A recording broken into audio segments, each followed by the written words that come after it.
आज से करीब 2500 साल पहले जब गौतम बुद्ध ने महापरिनिर्वाण लिया, तब उनके शब्द सिर्फ स्मृति में थे, कागज पर नहीं। ना कोई किताब, ना कोई छपाई, सिर्फ शिष्यों की स्मरण शक्ति और अटूट श्रद्धा।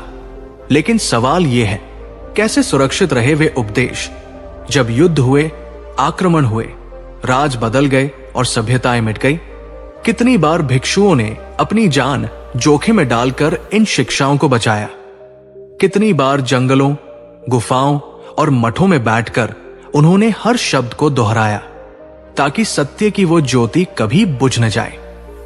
ये कहानी सिर्फ एक ग्रंथ की नहीं, ये 2500 साल के संघर्ष, त्याग और बलिदान की कहानी है। आइए जानते हैं त्रिपिटक का असली इतिहास और वो अनसुना सच जिसने बौद्ध धर्म को अमर बना दिया। इतिहास के उन पन्नों में एक दिन ऐसा भी था जो सबसे ज्यादा भारी और दुखद था।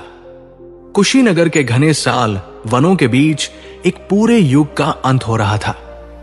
भगवान बुद्ध, वो महाकारुणिक तथागत, अब अपने जीवन के अंतिम क्षणों में थे। शिष्यों की आंखें नम थी, दिल में अलग होने की गहरी पीड़ा थी। आनंद, जो जीवन भर बुद्ध की परछाई की तरह उनके साथ रहे, फूट फूट कर रो रहे थे। उन्हें लग रहा था मानो सूरज डूब रहा हो और अब चारों तरफ घना अंधेरा छा जाएगा। तभी भगवान बुद्ध ने अपनी अंतिम और सबसे महत्वपूर्ण बात कही, एक ऐसी वाणी जिसने आने वाले समय की नींव रख दी। उन्होंने आनंद से कहा, आनंद, मेरे जाने के बाद शोक मत करो। ये मत सोचना कि अब तुम्हारा कोई मार्गदर्शक या गुरु नहीं बचा। मैंने जो धम्म और विनय तुम्हें सिखाया है, मेरे बाद वही तुम्हारा गुरु होगा। ये सिर्फ शब्द नहीं थे, ये एक वसीयत थी, एक बड़ी जिम्मेदारी थी। इसका मतलब था कि अब शरीर नहीं बल्कि उनकी शिक्षाएं गुरु बने और इसी शिक्षाओं को सुरक्षित रखने का संघर्ष अगले 2500 सालों तक चलता रहा। अध्याय एक, अनुशासनहीनता की पहली चिंगारी। भगवान बुद्ध के महापरिनिर्वाण को अभी सिर्फ एक हफ्ता ही बीता था।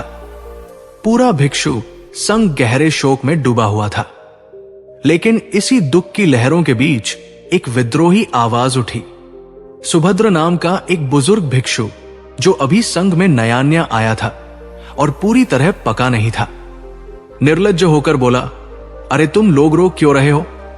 अच्छा ही हुआ कि वो बूढ़ा श्रमण चले गए। अब हम आजाद हैं। जब वो थे तो हर समय कहते रहते थे, ये करो वो मत करो। अब हम अपनी मर्जी से जो चाहे वो करेंगे। ये शब्द हवा में जहर की तरह फैल गए। ये बात महाकाश्यप भंते तक पहुंची। महाकाश्यप, जो कठोर अनुशासन और तपस्या के जीते जागते प्रतीक थे, उन्हें तुरंत खतरे का एहसास हुआ।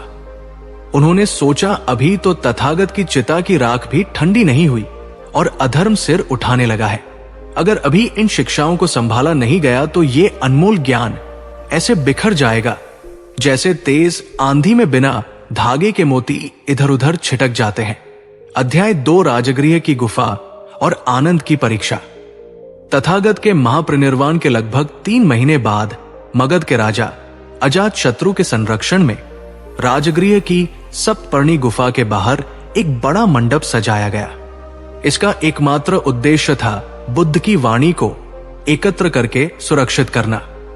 इसके लिए 500 ऐसे भिक्षुओं का चयन किया जाना था जो पूर्ण रूप से अरहंत हो, अर्थात सभी बंधनों से मुक्त। महाकाश्यप ने 499 अरहंतों को चुन लिया, लेकिन एक आसन अभी भी खाली था। वो आसन आनंद के लिए था। समी करने वाले आथा सजन थी समाज के बाधा आनंद, जिन्होंने भगवान के हर प्रवचन को खुद सुना था, जिनकी स्मृति में अपार ज्ञान का खजाना था। लेकिन वे अभी तक अरहंत नहीं बने थे। नियम बहुत सख्त था। संगीति में केवल अरहंत ही शामिल हो सकते थे। संगीति शुरू होने वाली थी।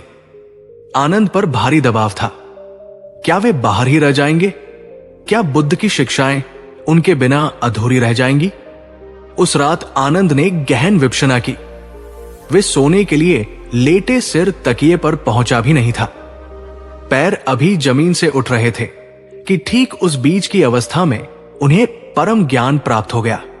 वे अरहंत बन गए। अगली सुबह जब 499 भिक्षु अपने आसनों पर बैठ चुके थे, एक आसन अभी भी खाली था। तभी आनंद ने अपनी गद्य शक्ति से धरती के अंदर से प्रकट होकर उस आसन पर विराजमान हो गए। पूरी सभा तालियों और जयकारों से गूंज उठी।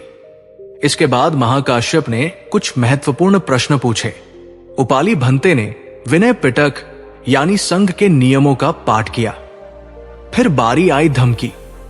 आनंद ने अपनी स्मृति से एक एक सूत्र निकालकर कहा, एवं मैं सुतम अर्थात ऐसा मैंने सुना है।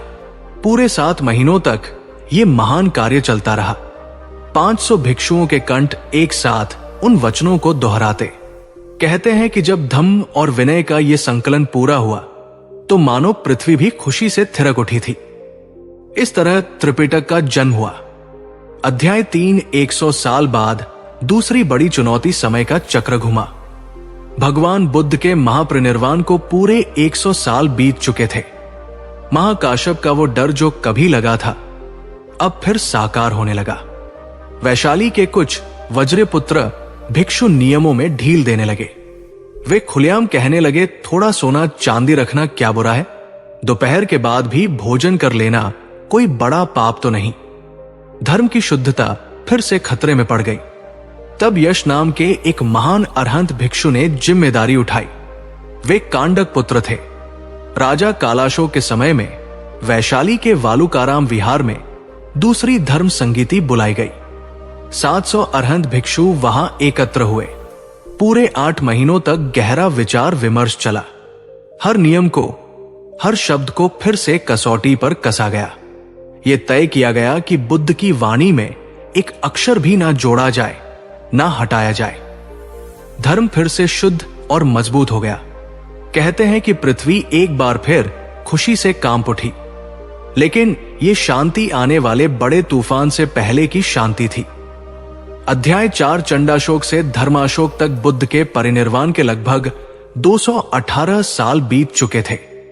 भारत के सिंहासन पर अब एक ऐसा सम्राट बैठा था जिसकी तलवार खून से सनी रहती थी। सम्राट अशोक, उसने अपने 99 भाइयों की हत्या करके गद्दी हासिल की थी।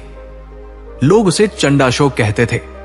क्रूर अशोक, अशोक के पिता बिंदुसार बड़े ब्राह्मण भक्त थे। वे रोज 60,000 ब्राह्मणों को भोजन करवाते थे। अशोक ने भी ये परंपरा जारी रखी। लेकिन एक दिन महल की ऊंची खिड़की से उसने उन ब्राह्मणों को भोजन करते देखा। वहां कोलाहल था, लालच था, अस्यम था। अशोक का मन उदास हो गया। उसकी अंतरात्मा चीख उठी, ये दान सही पात्र को नहीं मिल रहा। यहां पवित्रता नाम की कोई चीज नहीं है। ठीक तभी एक चमत्कार हुआ। महल के आंगन से एक 7 साल का छोटा बालक गुजर रहा था। सिरमुंडा गेरुए वस्त्र पहने, हाथ में भिक्षा पात्र लिए। वो थे निग्रोध। एक बाल श्रमणेर अशोक ने उसे देखा कि उस छोटे बालक की चाल में अद्भुत स्थिरता थी। ना वो इधर देख रहा था ना उधर। उसकी आंखों में गहरी शांति झलक रही थी, मानो उबलते तेल के बीच ठंडी जलधारा बह रही हो। अशोक, जो पूरी दुनिया फतह करने का दावा करता था, उस 7 साल के बच्चे के आत्मसंयम के सामने हार मान गया। राजा ने उसे बुलवाया। निग्रोध श्रमणेर बिना किसी डर के सामने आए। अशोक ने कहा, भंते, जहां आपको ठीक लगे वहीं बैठिए। बालक ने सिंहासन की ओर देखा। अशोक तुरंत समझ गया। उसने खुद उस छोटे बालक को अपने राज सिंहासन पर बिठा दिया। ये एक बड़ा संदेश था। धर्म सत्ता से ऊपर है। उस दिन निग्रोध ने अशोक को अप्रमाद अर्थात सजगता और जागरूकता का उपदेश दिया। बस उसी एक पल में छंडाशोक मर गया और धर्माशोक का जन्म हो गया। अशोक ने बौद्ध धर्म ग्रहण कर लिया। उसने प्रतिज्ञा ली कि अब वो तलवार से नहीं, धर्म से विजय प्राप्त करेगा। अध्याय 5 तीसरी संगीति और 60,000 पाखंडियों का निष्कासन। अशोक की श्रद्धा बेहिसाब थी।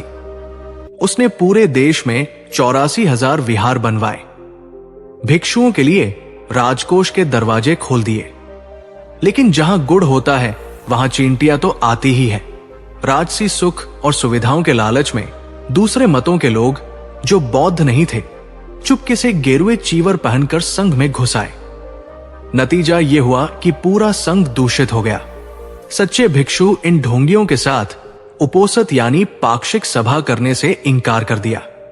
पूरे 7 साल तक पाटलिपुत्र के अशोक आराम संगीत विहार में उपोसत नहीं हुआ। अशोक ने समस्या सुलझाने के लिए अपने एक मंत्री को भेजा, लेकिन वो मंत्री मूर्ख था। उसने गलत समझा और तलवार निकालकर असली भिक्षुओं की हत्या शुरू कर दी। जब ये बात अशोक को पता चली तो वो रो पड़ा।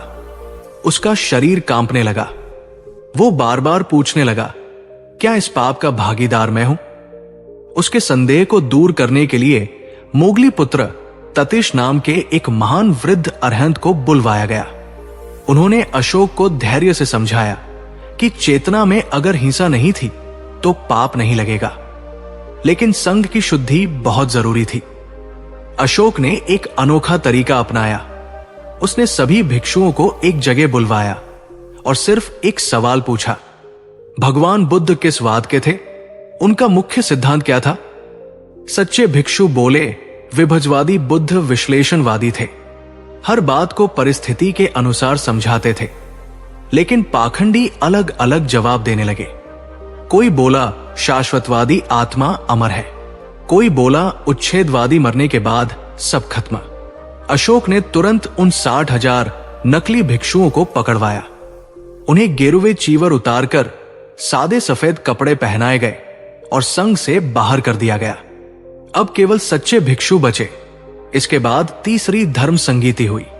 1000 अरहंतों ने इसमें हिस्सा लिया। पूरे 9 महीने तक गहन चिंतन चला।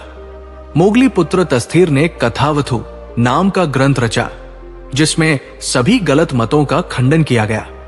अध्याय 6 धर्मदूत और श्रीलंका की ओर प्रस्थान। अब संघ पूरी तरह शुद्ध हो चुका था। त्रिपिटक फिर से चमक उठा था। मोगल पुत्र तिस ने अपनी दूरदर्शिता से समझा कि धर्म को सिर्फ एक जगह रखना सुरक्षित नहीं। अगर कहीं खतरा आया तो सब कुछ खत्म हो सकता है। उन्होंने अशोक को सलाह दी, धर्म को सीमाओं के पार फैलाओ। अशोक ने अपने दिल के टुकड़े पुत्र महेंद्र और पुत्री संघमित्रा को भिक्षु और भिक्षुणी बनाया। दोनों को धर्म प्रचार के लिए समर्पित कर दिया। महेंद्र थेर को ताम्रपर्णी द्वीप यानी श्रीलंका भेजने का दायित्व मिला। सोचिए, उनके पास कोई किताब नहीं थी, ना पेन ड्राइव, ना हार्ड डिस्क। पूरा त्रिपिटक विनय सुत्त और अभिधम्मा उनके दिमाग और दिल में सुरक्षित था। वे खुद एक चलता फिरता पुस्तकालय थे। वे आकाश मार्ग से उड़ते हुए श्रीलंका के मिहंतले पर्वत पर उतरे।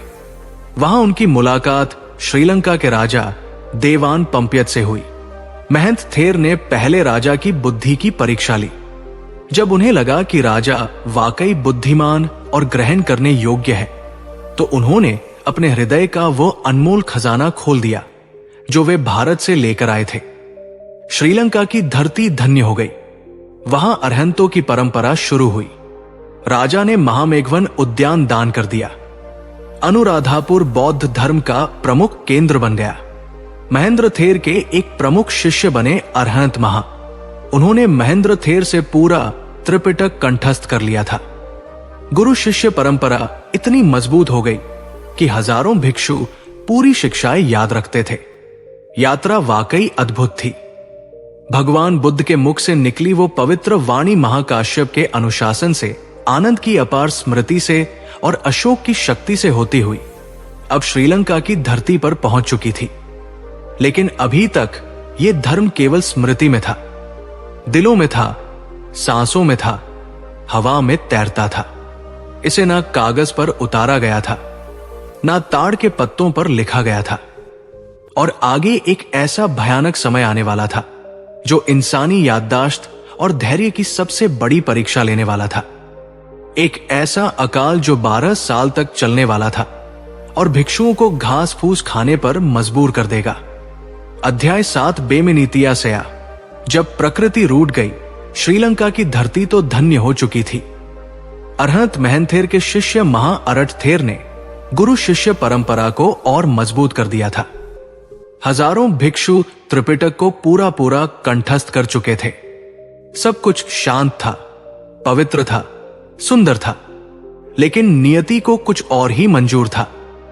समय का चक्र घुमा और श्रीलंका पर एक ऐसा वज्र गिरा जिसका नाम सुनकर आज भी रोंगटे खड़े हो जाते हैं। बेमिनीतिया ये कोई साधारण सूखा नहीं था। 1 साल नहीं, 2 साल नहीं, पूरे 12 साल तक आकाश से पानी की एक बूंद नहीं गिरी। हरे भरे खेत श्मशान जैसे हो गए, नदियां धूल भरी मैदान बन गई। जो द्वीप कभी अनाज का भंडार था, वहां लोग एक एक दाने को तरसने लगे। भूख ने इंसान को हैवान बना दिया।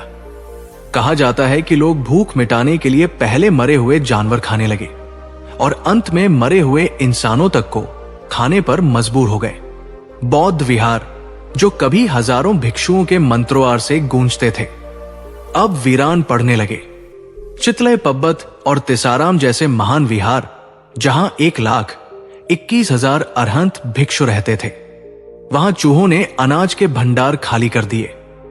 भिक्षुओं के सामने दोहरा संकट था।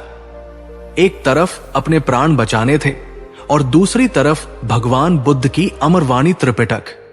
अगर भिक्षु मर गए तो त्रिपिटक भी हमेशा के लिए खो जाएगा, क्योंकि वह किसी किताब में नहीं, सिर्फ उनके दिमाग में था। अध्याय 8 इतिहास का सबसे बड़ा बलिदान। भूखमरी ने हजारों अरहंत भिक्षुओं को परिनिर्वाण दिला दिया। जो बचे थे उन्होंने फैसला किया, धर्म को बचाने के लिए भारत यानी जम्बू द्वीप लौट जाना ही ठीक होगा। एक बड़ी नौका तैयार की गई। कमजोर भूख से व्याकुल भिक्षु उसमें सवार होने लगे, लेकिन तट पर जो दृश्य था वो देवताओं को भी रुला देता। 60 अरहंत भिक्षु ऐसे थे जो या तो नौका में जगह न होने की वजह से या अपनी इच्छा से वही रुक गए। उन्होंने कसम खाई, हम प्राण दे देंगे, लेकिन इस धरती से बुद्ध के वचन लुप्त नहीं होने देंगे। अब शुरू हुआ तपस्या का वह दौर जो शायद इतिहास में कभी नहीं हुआ।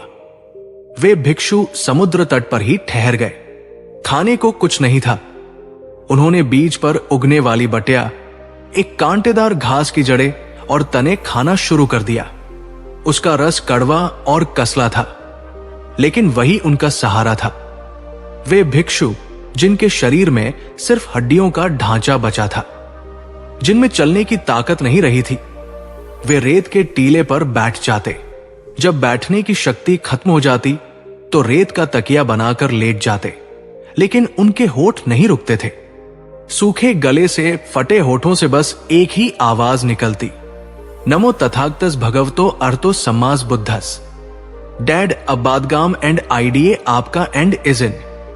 वे एक दूसरे को जगाते रहते, साझा पाठ करते रहते, ताकि त्रिपिटक का एक भी शब्द उनकी याददाश्त से मिट ना जाए। भगवान बुद्ध ने कहा था, अभ्यास ना करने से मंत्र मलिन हो जाते हैं, भूल जाते हैं, इसलिए मरते दम तक वे दोहराते रहे। लेकिन चिंता अपनी नहीं थी, आने वाली पीढ़ियों की थी। वे सोच रहे थे, अगर आज हम सो गए तो भविष्य की दुनिया अंधेरे में डूब जाएगी। अध्याय 9 पुनर्मिलन और एक ऐतिहासिक निर्णय। 12 साल का वो नरक जैसा समय आखिरकार बीत गया। आसमान खुला, वर्षा हुई, धरती फिर से हरी भरी हो गई। जो भिक्षु भारत लौट गए थे वे वापस श्रीलंका आए, और जो 60 भिक्षु वहां घास खाकर जिंदा बचे थे उनका भी उनसे मिलन हुआ। यह मिलन कल्ला नाम के गांव में हुआ। दोनों समूह बैठे, एक तरफ भारत से लौटे भिक्षु, दूसरी तरफ श्रीलंका में रुके हुए भिक्षु। एक पक्ष ने त्रिपिटक का पाठ शुरू किया, दूसरा पक्ष ध्यान से सुना। फिर दूसरा पक्ष बोला, पहला पक्ष सुना। परिणाम अद्भुत था। 12 साल की भूख, प्यास, मौत के तांडव के बावजूद एक शब्द नहीं बदला, एक मात्रा नहीं हिली, उच्चारण में भी कोई फर्क नहीं आया। धर्म पूरी तरह सुरक्षित था। लेकिन बुजुर्ग और ज्ञानी अरहंतों ने गंभीर होकर सोचा। उन्होंने कहा, आज हम थे इसलिए जान पर खेलकर इसे याद रखा, लेकिन आने वाले लोग इतने मजबूत स्मृति वाले नहीं होंगे। कलयुग में मनुष्य की याददाश्त कमजोर होगी, मन में विकार बढ़ेंगे, वे इसे याद नहीं रख पाएंगे। अगर हमने अभी इसे नहीं लिखा तो ये धर्म एक दिन लुप्त हो जाएगा। परंपरा तोड़ना आसान नहीं था। अब तक धर्म को लिखना वर्जित था, क्योंकि इसे दिल से दिल तक पहुंचाना था। लेकिन भविष्य की पीढ़ियों पर करुणा हुई। उन्होंने निर्णय लिया, अब इसे लिखा जाएगा। अध्याय 10 आलू विहार, जहां धर्म को अक्षर मिले। ये महान कार्य कुंतगत तिस नाम के एक महान अरहंत के नेतृत्व में है। वह स्थान चुना गया मातले जिले का आलू विहार। उस समय राजा थे वडगामिनी अभय, जिन्हें वलागंबा भी कहा जाता है। 500 अरहंत भिक्षु फिर एकत्र हुए। इस बार चुनौती याद करने की नहीं थी, बल्कि उसे अक्षरों में उतारने की थी। उस जमाने में ना कागज था, ना कलम। ताड़ के पत्तों, ओला लीव्स को सावधानी से तैयार किया गया। लोहे की नुकीली सलाई स्टाइलस से उन पत्तों पर एक एक अक्षर को बड़े धैर्य से उकेरा गया। यह काम कितना मुश्किल था, यह सिर्फ वही समझ सकता है जिसने कभी ताड़ के पत्ते पर लिखा हो। जरा सा जोर ज्यादा लगे तो पत्ता फट जाता, कम लगे तो अक्षर बनता ही नहीं। भिक्षुओं ने दिन रात एक कर दिए। विनय पिटक, सूत पिटक और अभिधम पिटक, तीनों पिटकों के हजारों सूत्र, लाखों शब्द सब ताड़ के पत्तों पर उतार दिए गए। यह घटना भगवान बुद्ध के महापरिनिर्वाण के लगभग 450 से 500 साल बाद हुई। ये एक आश्चर्यजनक संयोग है। भगवान बुद्ध ने एक बार कहा था, अगर स्त्रियां संघ में प्रवेश करेंगी, जो महाप्रजापति गौतमी के आग्रह पर हुआ था, तो शुद्ध धर्म की आयु 500 साल रह जाएगी। ठीक 500 साल तक यह धर्म अरहंतों के दिलों में पूरी तरह शुद्ध रहा, और जैसे ही 500 साल पूरे होने को आए, इसे ग्रंथों में कैद कर दिया गया, ताकि ये अगले 5000 साल तक सुरक्षित रहे। वो भविष्यवाणी इस तरह सच साबित हुई। अध्याय 11 अग्नि परीक्षा और विजय अब त्रिपिटक लिखित रूप में था। श्रीलंका से इसकी प्रतियां बनाई गई और उन्हें बर्मा, थाईलैंड, कंबोडिया, लाओस जैसे देशों में भेजा गया। पूरी दुनिया को बौद्ध धर्म का प्रकाश इन्हीं श्रीलंकाई भिक्षुओं ने दिया। लेकिन चुनौतियां अभी खत्म नहीं हुई थी। शताब्दियों बाद कालिंग माग नाम का एक क्रूर आक्रमणकारी श्रीलंका पर चढ़ाया। वो दूसरे मत का था। उसने बौद्ध विहारों को आग लगा दी, उन महान पुस्तकालयों को जला डाला जहां ताड़ के पत्तों पर लिखा त्रिपिटक रखा था। कई प्रतियां जलकर राख हो गई। लेकिन क्योंकि यह धर्म अब कई देशों में फैल चुका था और कई भिक्षुओं ने प्रतियां छिपा कर रखी थी, इसलिए इसे पूरी तरह मिटाया नहीं जा सका। ताड़ के पत्तों की एक खास बात है, ये कागज की तरह जल्दी नहीं सड़ते, सैकड़ों साल तक चलते हैं। दीमक भी इन्हें आसानी से नहीं खा पाती। इन्हीं बचे हुए पत्तों डॉटज से फिर से नए ताड़ के पत्ते तैयार किए गए। उन पर त्रिपिटक फिर लिखा गया और इसी तरह ये धर्म आज हम तक पहुंचा है। आज कुछ लोग अज्ञानवश कहते हैं कि त्रिपिटक में मिलावट हो गई है, या बाद में किसी ने जैसे ब्राह्मणों ने कुछ जोड़ दिया है, लेकिन उन्हें यह पूरा इतिहास नहीं पता। वे नहीं जानते कि विभज्यवादी परंपरा के उन अरहंतों ने अपनी जान पर खेलकर इसकी शुद्धता की रक्षा की थी। जब भी कोई नया श्लोक या विचार जोड़ने की कोशिश हुई, उसे कथावथु ग्रंथ और संगीतियों के जरिए छांटकर बाहर कर दिया गया। आज हमारे पास जो त्रिपिटक है वो ठीक वही है जो भगवान बुद्ध के मुख से निकला था। हां, अलग अलग देशों की लिपियों में लिखने की वजह से कहीं दीप लिखा मिलता है तो कहीं द्वीप। ऐसे छोटे मोटे शब्दों के अंतर हो सकते हैं, लेकिन अर्थ में, सिद्धांत में रत्ती भर भी फर्क नहीं है। दोस्तों, हमारे हाथ में जो त्रिपिटक है वो सिर्फ स्याही और कागज की किताब नहीं है। ये उन हजारों अरहंत भिक्षुओं के बलिदान का जीता जागता प्रतीक है, जिन्होंने भूख से मरना स्वीकार किया, घास खाकर पेट भरा, लेकिन बुद्ध की वाणी को मरने नहीं दिया। हम और आप बहुत भाग्यशाली हैं कि आज मोबाइल पर, कंप्यूटर पर या किताबों में इसे इतनी आसानी से पढ़ सकते हैं। लेकिन जब भी इसे पढ़े, एक पल जरूर रुकिए और उन महान गुरुओं को श्रद्धा से नमन कीजिए, क्योंकि उनके त्याग के बिना हम आज बुद्ध को जान ही नहीं पाते। ये धर्म एक जलती हुई मशाल है जो एक हाथ से दूसरे हाथ में सौंपी गई है। अब ये मशाल हमारे हाथ में है। इसे सिर्फ अलमारी में सजाकर ना रखें, इसे पढ़िए, इसे जीवन में उतारिए, क्योंकि असली सुरक्षा ताड़ के पत्तों पर नहीं बल्कि हमारे आचरण में होगी। और याद रखिए, जिन शब्दों को बचाने के लिए पीढ़ियों ने अपना जीवन अर्पित कर दिया, उन्हें समझना और अपने जीवन में उतारना ही उनका सच्चा सम्मान है। अगर आपको इन अरहंत भंते जी के त्याग और त्रिपिटक के इस अद्भुत इतिहास ने प्रेरित किया हो, तो इसे ज्यादा से ज्यादा लोगों तक पहुंचाइए, ताकि ये सच्चाई हर किसी के दिल तक जाए। धर्म के प्रचार में साथ देने के लिए चैनल बुद्ध लाइफ लेसन को सब्सक्राइब जरूर करें। मिलते हैं अगली वीडियो में, तब तक अपना ख्याल रखें। नमो बुद्धाय।